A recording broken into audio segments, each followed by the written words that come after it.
Welcome back to another episode of the What We're Watching podcast. This is Megan. And I'm Jeni, and today we're watching Clueless. As if. Oh. I have never seen this movie. This was my first time. So wild to me. Yeah. Because I feel like you know more about pop culture than I do, and you've seen way more movies than I have. It's very rare that I've seen a movie that you haven't seen.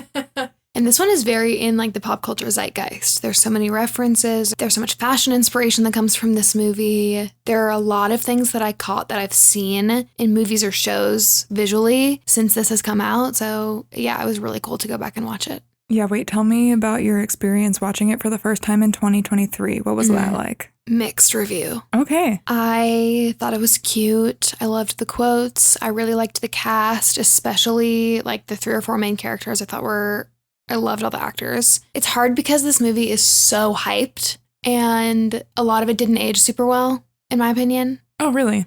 Yeah, like I think just some of the just broader concepts of like giving a new girl a makeover and you need to like work out for guys to like you. There were just like things throughout that were very of the time. So it makes sense. It's not surprising. But I think watching it, knowing how beloved and like such a classic this movie is, it's like impossible to live up to that, you know? I'm curious if it was ahead of its time in 1995 when it came out, because it has a diverse cast. For the most part, I think they are really nice to everyone. There's no like overt homophobia, even though they have characters who aren't straight. I don't know. Yeah, I can see that. It's easy to forget that this movie is from the 90s because we've done a lot of, especially this month, being back to school themed for us. We've watched a lot of early 2000s, 2010s, and this movie felt in the same lane as those. And you're totally right. This is actually from a full decade or two earlier. So it maybe was a little bit progressive for that time. Yeah, 28 years ago, baby. Oof. This movie's older than me, actually. Came out right around the time I popped out. Yeah. Okay, as always, quick 2-sentence synopsis of the movie. Shallow, rich, and socially successful Cher is at the top of her Beverly Hills high school's pecking scale. Seeing herself as a matchmaker, Cher first coaxes 2 teachers into dating each other. I had no idea that that's what this movie was about. To be fair, I had zero knowledge of the plot of this movie at all. At all. Like, I didn't even know Paul Rudd was in it. That's how little I was aware. So reading this, I read that little synopsis before I turned it on. I was like, oh my gosh, I'm so excited. What do you think of the movie? It was fun to watch it back. I've been watching this movie since I was very little, so I was watching it when all the jokes still like went over my head. So it's fun to revisit it as an adult, and the dialogue is actually very witty and quirky, even though it doesn't seem like it's that type of movie.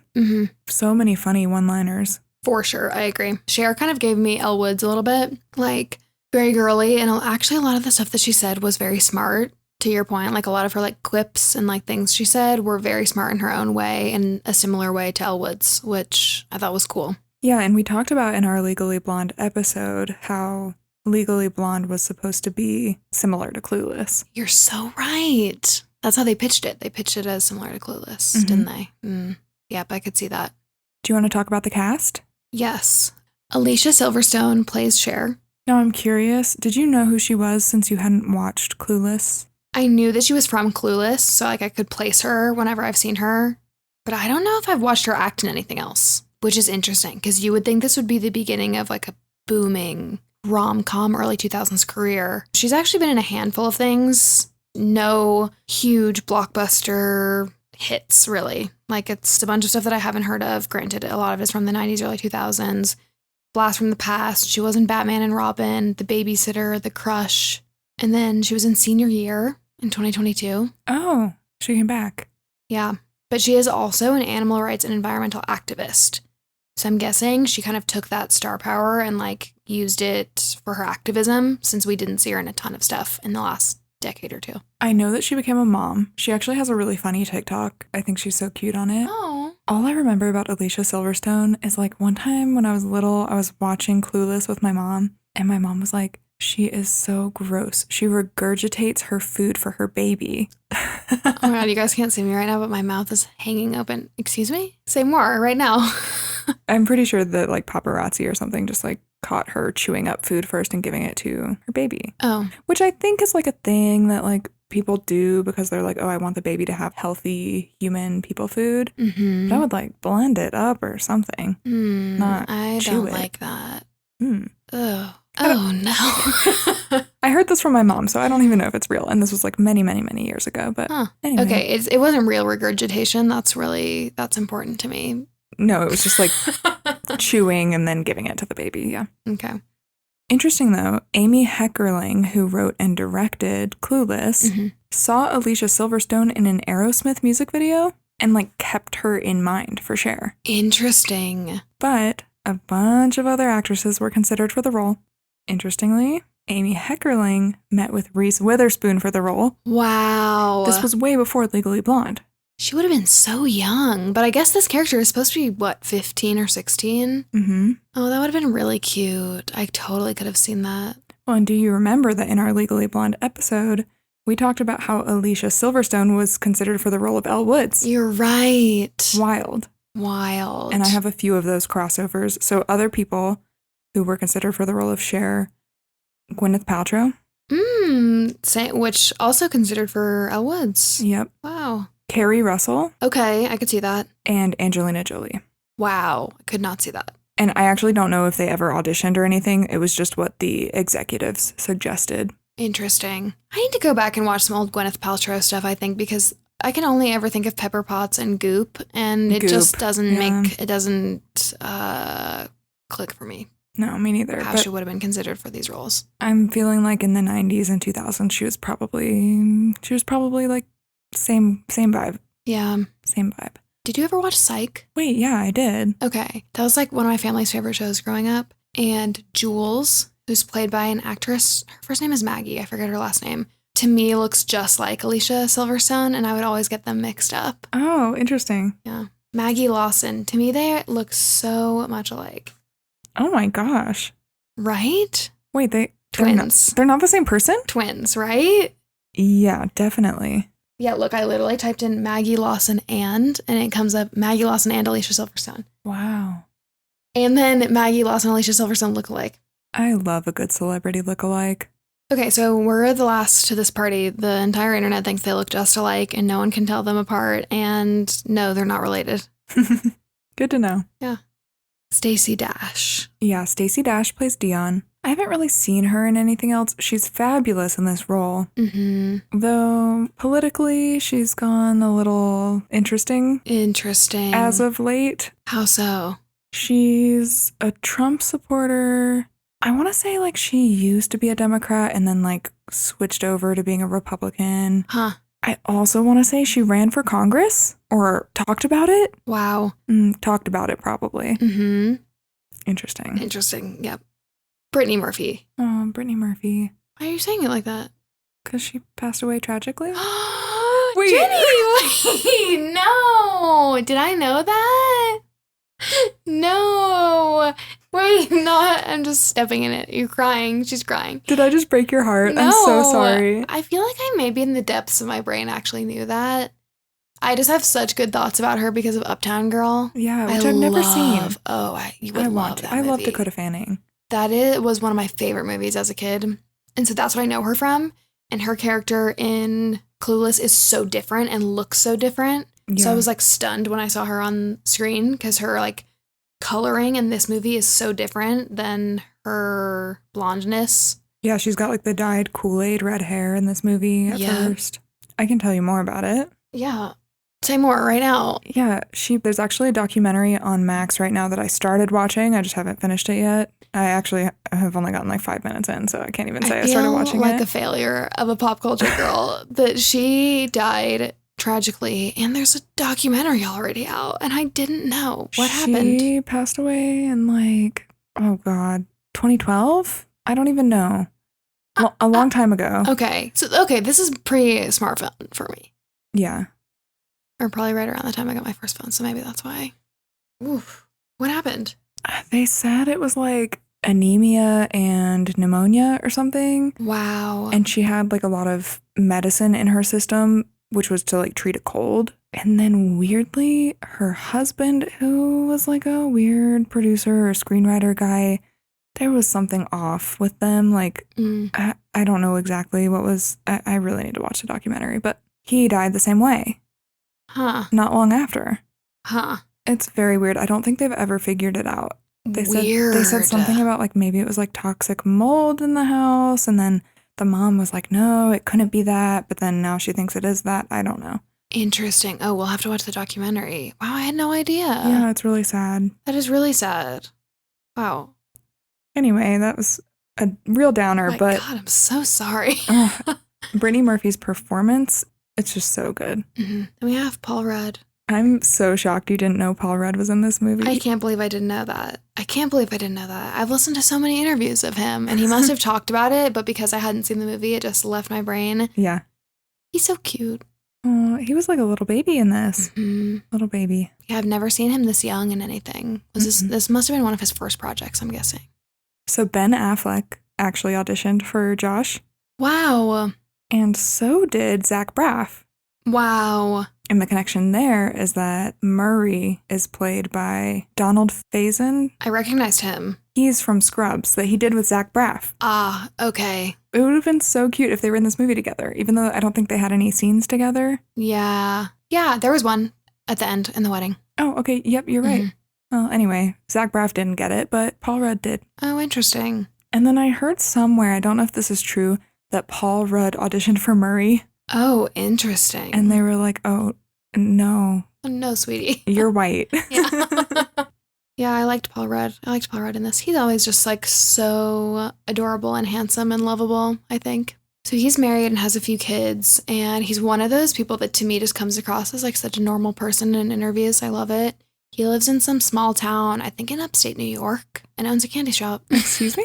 Yeah. We should go. Yeah, I want to say maybe Steve Carell. Someone else famous lives in this little town, and I think it's just so they can have a normal life with their kids. How do they protect themselves? What do they do? Just have like security? I don't know. I guess so. Or maybe it's just a small town, and I don't think they talk about the name of it. So I think they try to keep it under wraps where exactly they are. But I heard him say in an interview that there was this like beloved, I think older man who owned a candy shop in their town. And I think, I don't know if he passed away or had to close the store for some reason. And Paul Rudd, in order to keep it open, bought it. And so he was like making jokes in the interview about his kids going in there and just like taking whatever they want and like trying to teach them like, just because we just bought the candy shop doesn't mean that you get to just go take candy whenever you want. Oh my gosh. I think he was talking about his kids like ringing up a bill there or something for his family. Mr. Hall is played by Wallace Shawn, who I also recognized. From The Princess Bride, right? I think that's right. Amber is played by Elisa Donovan. Sarah Michelle Gellar from Buffy the Vampire Slayer and many, many other things was offered the role of Amber, but turned it down for some other commitment that she had. Wow. Why I thought this was so crazy is because Seth Green, who is also in Buffy the Vampire Slayer. I love Buffy the Vampire Slayer, by the way, just for anyone who doesn't know. Seth Green auditioned for Travis.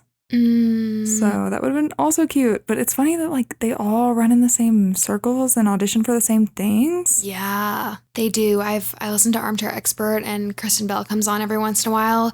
And I feel like over the years, they've made a handful of comments about that. Today, a lot of the like Kristen Bell type roles run in the Kristen Bell, Emily Blunt, and a handful of other circuit. And so that makes sense. I think a lot of Hollywood is like that. Oh, and Zoe Deschanel also auditioned for Amber. Oh, I could totally see that. Yeah. Huh. I don't remember her in anything in 1995, though. Mm-mm.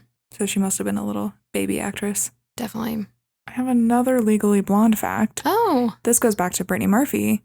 Alana Eubank, who plays, you know, the brunette friend in Legally Blonde? She's like the only brunette. She auditioned for Ty. Oh, I could see that too. Yeah. I could totally see that. So Wow. many Legally Blonde, like so many people in the same circle. It makes sense, especially for Legally Blonde, because the movies have such similar styles. Yeah. Travis is played by Breckin Meyer. Do you recognize him from anything? Yes, but I couldn't figure out what. I'm going to show you a picture. Garfield. Yeah. Is that what he's from? I'm sure he was in other things, but Breckin Meyer was also John in the animated Garfield movie. Oh. He looks very different in that movie because he has short hair. Yeah. But it was like not that much later than Clueless. I think it was 2001, 2004, something like that. Yeah, I think he just also played maybe smaller characters in a bunch of other things. Like his IMDb says he was in Herbie Fully Loaded, With Lindsay Lohan? Ghosts Oh. of Girlfriends Past, Road Trip, and a handful of others that I've never heard of. So yeah, his face. I recognized his face for sure. I loved him as Travis. Travis was so cute. Okay, first impression of Cher. What do you think of her? She seems like she's gonna be this like snobby rich girl who lives in Beverly Hills. Maybe like a little ditzy too. You just get this like overwhelming feeling that she is just really nice. Agreed. Yeah, I like wanted to hate her at first because she is like crashing her car and not paying attention to anybody. But you're right, she just is nice. And I think this was the 1995, I'm going to say this 1,000 times, version of Elle Woods, where they're trying to say, even though just because she's blonde and rich and privileged doesn't mean that she sucks. She's also kind and wants to do things for other people. I just think this was the version of that people were ready for at the time. This movie was very loosely based off of Jane Austen's Emma. Interesting. I actually have never seen that, but played by Gwyneth Paltrow. Oh, I guess Amy Heckerling really wanted to write a character who was super like positive and nice like Emma is. I like that. So what really like kicks off the plot is Cher's debate teacher, Mr. Hall, gives her a C. And you get the impression that Cher is used to getting what she wants and just kind of being able to talk her way into good grades and good friends and boys liking her and all that stuff. And Mr. Hall kind of puts his foot down and is just like, no, you earned a C. That's that. And so her and Dee come up with a plan to like basically get him in a better mood so that he'll give them better grades. They are going to find him a woman. And so they find Miss Geist. I will say something about the opening of this movie that I love is, I think this is just like iconic. I think everybody loves this part. But she's on her computer and she's picking out her outfit. It's all like digitized and then it like puts it on her little like avatar person. I still want that. Yeah. It's so cute. And I know there are like apps and stuff that do that now probably, but not like that. Yeah, that was a totally iconic thing at the time. I feel like they ended up using that in a lot of the computer games that people played. Oh, I loved those games. Yeah. Also her closet. Can we talk about the closet? The closet was one of the things that I'm like, this reappears in pop culture. Like, I think they have this in Hannah Montana and another show that I could think of, but I can't remember right now, where you see the rotating closet around. Yeah. It's so fun. Everything we could want ever. I think Alicia Silverstone said that at the time she didn't care about fashion. Like she just wore whatever. And to have these like 60 plus outfit changes was like crazy to her. But she said that as soon as she had on the getup and like the heels, she felt like a different person. And it's so amazing what a change like that can do for you. Totally. It's like the days that I actually get out of my pajamas or workout clothes to work from home. I feel like a different person. I'm like, wow, I can actually like leave the house and say hi to people today. Yes, I actually look cute when I try. Yeah. Yeah. That's so funny. Okay, so then we meet Paul Rudd, which, okay, this is my biggest beef with the movie. Paul Rudd is Cher's ex-stepbrother. I don't care that it's ex. That's weird.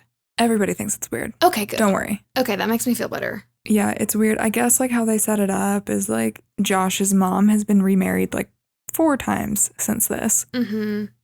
And I love that he sees Cher's father as a father figure too. Yeah. And I love that Mel, the father, is like, you divorce wives, you don't divorce stepkids, or you don't divorce kids. Yeah. And I love that. He's like a teddy bear to me. Yeah. Like he's so gruff. And then he's just a really good dad. Yeah, you can tell he really cares. And that was really sweet. That was the line that stuck out to me more than anything else in the movie also. You divorce wives, not children. I just thought that was really sweet. Yeah. So I understand why Josh hangs around, but he does view Mel as a dad. I'm pretty sure he calls him dad. Which is weird in the context of the two of them. I like knew that had to be where it was going because I've seen the movie poster and it has the two of them on it. So I thought that he was going to be introduced as a potential love interest. When he gets introduced as the stepbrother, I was like, no, surely not. Surely that's not where we're going. And it is. It's the weirdest plot point ever. Yeah, I don't have step siblings. So like I don't have any, and you don't either. So we can't relate. this situation. I just wish they did something slightly different. Like, couldn't his mom have been like an ex-girlfriend, like not an ex-wife, where like they would have all lived together at some point? I just hate that. Yeah, we get the sense that they weren't married long and they didn't grow up together or anything. But Yep, true. Still, it's weird. What's worse to me though is actually that he's in college and she's like 15.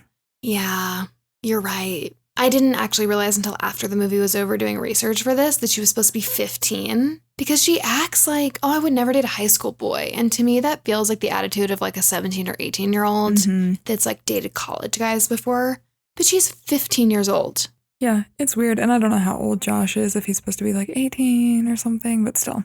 So Josh is socially conscious. He's like an activist. And he keeps saying that Cher is totally self-involved. He doesn't really believe her when she's like, yeah, I'm going to like negotiate my grades up. But she shows him because she does some really crafty things to get Miss Geist and Mr. Hall together. And it works, actually. And there's this funny moment to me where they give Miss Geist like a little makeover in like 10 seconds. Yeah, it's so fast. The fastest makeover on TV. But they're not making her over completely. They're just helping her out a little bit. Very cute. Yeah.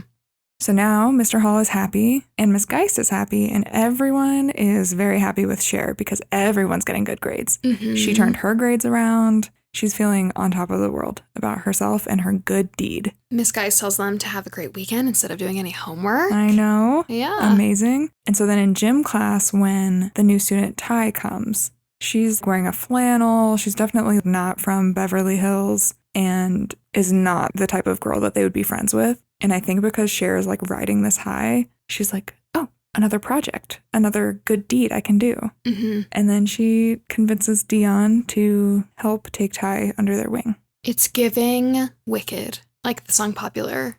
Do you know the song Popular from Wicked? Yeah. That's what this made me think of, like Glinda being like, you can be my new project. I think that's actually a line from the song, which I hate. This was the part that didn't age as well for me because I'm just like, they're like, let me like change everything about you to make you popular like me and I'll show you how to be a popular girl. I'm like, that's so gross. I hate that. Yeah. That said, especially as a kid, I loved makeovers and it was so fun. And like every time my friends came over for a sleepover, we would like do makeovers and that's what we would call it. And like my mom would curl our hair and we would get to like put on lip gloss and like do a dance show for each other and stuff. So I also get it. We would make like potions, like spa potions for our feet. Oh my gosh, fun. And just like dump in a ton of different bubble bath and like that's cute. Different things that smelled good and soap, and we'd put them in there and we'd soak our feet while watching High School Musical. That's cute. We should do that. Foot potions? Yeah. Okay. One thing I do like though, this is kind of going against what you're saying, but one thing I noticed about this makeover versus like Princess Diaries or any other makeover, they don't really change her that much. They don't do that trope of straightening her curly hair and that makes her pretty. I hate that because I have naturally curly hair and I always wanted straight hair, always. And I still to this day feel better when I have straight hair. And I'm sure it doesn't help that all of the movies you watched growing up, like Princess Diaries, were them straightening the curly hair. Yes. In order to become pretty. Yeah. And in this one, it's like they just take the Kool-Aid dye job out of her hair and they like accentuate her curls and just change how she dresses a little bit. I think Cher even like compliments her like curly tendrils when she's trying to like hype her up later. She does. I noticed that actually. I thought that was nice. So I like all of that. Though I think you mentioned this earlier, but like then when it gets into the workout part of it, that is very 90s to me, a little outdated. Something else they do as part of this makeover that I didn't love, but is probably very classic teenage girl, is they convince Ty to like someone else that they like for her better, who's Elton, not Travis. Not Travis, even though she and Travis have so much in common. He's so sweet. So sweet. They have the cutest little scene in the cafeteria where he says he wants to have like a big Marvin the Martian sticker on his skateboard. And she's like, I can do Marvin the Martian. And then she shows her notebook of like all of her cute little doodles of him. And he's just so into her art. And that is very cutesy high school, her being proud of her drawings and him being sweet about them. I love them together. Yeah. But no, it's Elton. And I love how she says Elton too. She says like, Elton. I didn't notice that. They pretty much succeed in making sure that she likes Elton and thinks that Elton is into her, and they set up a bunch of situations for them to get to know each other. Yeah, he has a picture of her in his locker. Mm-hmm. Did you ever have a crush on somebody and your friends told you weren't allowed? Because this is also giving Mean Girls. I'm like, is this a common experience where the new friend is like, ooh, I really like this guy, and then everyone's like, no, you're not allowed? Because I don't think that ever happened to me. I don't think so. I think there were times when, like, I wouldn't want to tell people who I actually had a crush on. No, I don't think it was ever like you can't like this person. Just a movie trope, maybe. Mm-hmm. Okay, so in their effort to get Elton and Ty together, they take Ty to a party where she gets knocked unconscious. This was wild to me. Just why? Yeah, it was weird. There's the like cute rollin' with the homies, which was a different song in the script. I don't even remember what it was, but it was not as good. There's a scene where Travis spills something all over Cher's suede shoes, and she's really upset about it. And then he offers them a joint to like make it better, and then they get high. That scene goes on for a little bit longer in the script, and I thought it was really funny. I don't know if they took this out because they didn't want it to be outdated, but while they're high, Elton, Travis, Cher, and Ty end up having a conversation about what they think the 2000s are going to be called. They're like, have you guys been thinking about the future? And Elton goes, you mean like college? And Travis is like, no, I mean what we'll call it. You know, like the 80s, 90s. What will we call the zeros? The zeros. And then they're like, the O's? Maybe we'll call it the O's. And then they're like, no, what about the OZs? And then they're like, what about aught? And it's just like so funny to me. Does that remind you of when it was turning 2010 and then 2020? Because it makes me think of that. Like, are we going to call it the 20s? Yeah. But we call it the 2010s. We call it the 2000s. Yeah. Or Y2K. Yeah. But it's really funny that didn't even come up. That's funny. I can totally see that. I remember going into 2020, my best friends, Claire and Natalie, that I was living with at the time, and I threw a Roaring 20s New Year's party. Cute. And that was totally, we were like, oh my God, it's going to be the 20s. But it's not. It's the 2020s. Yeah, it's just as funny. Until people don't talk about the 1920s anymore, I think it's going to be the 2020s. Yeah. Okay, so after she's knocked unconscious, what happens? Cher gets Elton to help out. They leave pretty soon after that. And Cher keeps trying to get Elton to drive Ty home. But he's like, that doesn't make any sense. And so he keeps doing like a swap with this other girl who's going to take Ty home until it winds up that Cher loses and she has to ride home with Elton. Yep. And she's trying to hype up Ty in this scene. They're in the car. She's talking about her curly hair and how cute it is. And how he has a picture of her in his locker. It's very cute. And then he tries to kiss her. And she's like, wait, but you like Ty. He never liked Ty. He always liked Cher. It was because Cher took the picture that he put in his locker, which is so weird. It is weird. Especially because there was a group photo, I thought. But it's clear that Cher has been just like missing all the signals. And because he's been flirting with her the whole movie. Yep. We've seen it, but Cher hasn't seen it. And so she's like grossed out, which must feel horrible. Because she is an anti-high school boy rule. And he keeps harassing her. Yeah. He will not take no for an answer. Yeah. He's disgusting. It's not good. And so she gets out of the car finally because she's like, this is not going to happen and you're being gross and aggressive. So she gets out of the car and he leaves her in the parking lot. I cannot believe he left her in the middle of nowhere in a parking lot. So scary. And like 2 seconds later, she gets robbed at gunpoint. Oh my gosh, wait. This was the other thing I was thinking of earlier. When he's driving and she's walking next to him, is what they end up doing in Legally Blonde. You're right. Oh, Legally Blonde really took a lot of cues from Clueless. Makes sense. Yeah, he starts driving away and he's like, no, don't you want to ride? And I was expecting it to be exactly the same scene. It wasn't. It ended up that she was like, she did not get in the car the way that Elle gets in the car when Warner does that to her. But other than the ending of it, this almost the same words. Now that you say that, when I was watching Legally Blonde last time, I was expecting Warner to drive away. Because I was thinking of the scene. Oh, wow. Yeah, same thing. Yeah, so much got borrowed from this movie. So she's robbed at gunpoint and she has nobody else to call. So she calls Josh. And he's with his girlfriend. He says something like, okay, you owe me. I'm like, what the heck? She just got harassed. And she's in the middle of nowhere and she owes you? Yeah, this was like a classic douchebag. Older brother thing to say. I talked that up to, I think they're in LA, and I'm assuming she's like all the way across the city, and I've heard that sucks to drive across LA. You would know better than me, probably. There's like this one part that doesn't make much sense. She calls her dad, or he calls her, and he's expecting her to be home in 20 minutes because everywhere in LA takes 20 minutes. Oh, yeah. But that's not true. LA has a lot of traffic. Yeah. You don't know how long it's going to take you. So we start to see Cher and Josh's relationship change a little bit on this car ride home because Cher notices that her dad has been working really hard on a case. He's a lawyer, and suggests that they stop somewhere and get food for him and his team. And I also think this car scene is a little bit of where we start to see Cher's feelings for Josh, because she gets kind of grossed out when she sees him kiss his girlfriend. And then the food thing is like something that unites them together to bring food for Mel. And Josh kind of had this previous notion of Cher is selfish and self-absorbed and doesn't think about anybody else. And now he's seen her kind of help the teachers get together, take Ty under her wing, and now she's starting to think about her dad. And I think he's just realizing that he was probably wrong about her. Yeah. However, another transfer student comes. So much happens in this movie so late. Like the fact that we're not introduced to Christian. We hear about him, but we're not introduced to him until this point. Is very interesting. But Christian is a transfer student. She's not into high school boys, but this one is dressed very nicely. Catches her attention. Cher's immediately obsessed with him. She's sending herself flowers. To show him that people like her. Yeah, she's going through all of her moves to get him to like her and notice her. It works. He asks her what parties are going on this weekend because he's new. And so they go out to a party together. There's this scene where Josh is with Mel and he's like, "You're going to let Cher go out like that?" I think that's just another example of us starting to see Josh's feelings change toward her, because it's almost like he's...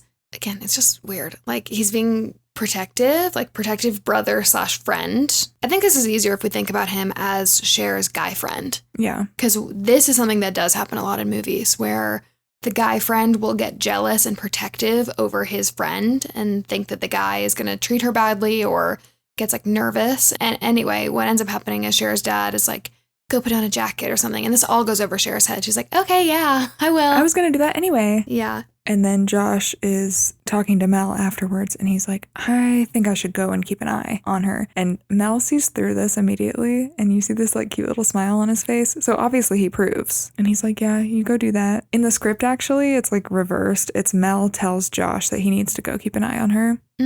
This makes so much more sense. I like the buildup of Josh's feelings here. Yep. So later on, I think this is probably later in the week, Cher invites Christian over. And this is funny and very telling, because up until this point, it seems like Christian's really interested in her. He's taking her to parties. He's coming to meet her dad. And then when they have this kind of alone night, they're just like watching a movie, and he totally shirks all of her advances. And she falls off the bed. Yeah. I love when she is getting ready for him to come over. She calls Dion and she's like, "We need a lighting concept." Yeah. And she plops that big fat roll of cookie dough onto a baking sheet. Doesn't cut it at all. Just a log. Iconic. Yeah. Has never baked cookies before. Yeah, she's like, "You must be baking something whenever a boy comes over." And then she just plops this cookie roll. Clearly has never done it before. It's funny. So it all becomes clear the next day when Cher is riding in a car with Dion and Murray, because she's complaining about how Christian isn't interested in her and didn't want to kiss her. And then Murray thinks this is hilarious and is like, "Wait, you thought that he was interested in you? He's definitely gay." So then Cher and Christian become friends, which is probably that like gay best friend trope, but I still love that they became friends. Also kind of a trope that Murray knew that he was gay because he dresses well. Yeah. Didn't love that. But I did appreciate that Cher was like, "Oh, well, we still get along. I still want to hang out with him all the time, even if it's not romantic." I thought that was nice. Yeah, and they actually got along a lot better when they were just friends, because they could give each other opinions on their fashion choices. Yeah. So while they're shopping together at the mall, they see Ty, who's there with a couple of boys from their school, and she almost falls off the balcony. They almost push her off the balcony. This was also crazy to me. Yeah, well, I don't know why she was sitting on it anyway, but she's sitting on like the second floor ledge. Probably trying to look cool. And then they're like dangling her off of it. Because I think it's funny. Terrifying, actually, when you think about it. And then Christian comes in and saves the day. And this blows up Ty's popularity at school. Oh, yeah. She's more popular than Cher now. She gets to tell everybody about this traumatic incident, how Christian saved her, how she's recovering. Her life flashed before her eyes. Yeah.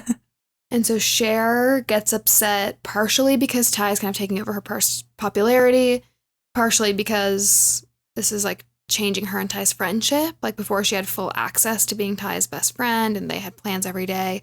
And now Ty has plans with a lot of people. So Cher is just generally upset. Yeah, and then she fails her driver's test. So she's hit like her lowest low. All is lost. We call this all is lost Yes. in a script. Something I've noticed since Jeni and I started taking screenwriting classes is that movies all follow a similar formula, regardless of genre, regardless of who writes it, who's involved in it. And when you know the formula, you kind of start to notice it when you watch different movies, which is really funny. And like, for example, there's something called an inciting incident, which is usually what kicks off the plot of the movie. It's like the hero gets dumped or, you know, whatever starts the plot. That usually happens around page 10, which means it usually happens around 10 minutes into the movie. Similarly, all is lost is the time of the movie when the hero or the protagonist has like lost everything. They don't know how they're going to move on. It's the worst case scenario happens. And this is that for Cher. Absolutely. Not popular, can't drive, lost Christian, lost one of her best friends. And to top it all off, she gets home from her driver's test and finds Ty and Josh at home flirting. When I think Ty blew her off and said she was busy, right? While she's there, Ty tells her basically like, aren't you so glad I'm over Elton? Because now I have feelings for Josh. And this really bothers Cher. She's not really sure why yet, but she tells Ty that she doesn't think they would be a good match. And Ty is just very offended by this, gets really upset, blows up, tells her, you're a virgin who can't drive. Classic line of this movie, which at the time, Brittany Murphy was a virgin who couldn't drive. Wow. I'm pretty sure. So Cher is very upset and does what she does when she gets upset, which is shop. And she has an epiphany. She realizes that she's in love with Josh, which ew, but we can just pretend it's not ew right now. Yeah. It's one of those things, from the outside, it sounds so gross. But if I'm being compassionate and imagining the actual situation, you like know him, he's older, you guys know each other really well, you've seen each other on and off for the last 5 years. It gives like family friend. That's what I was thinking, yeah.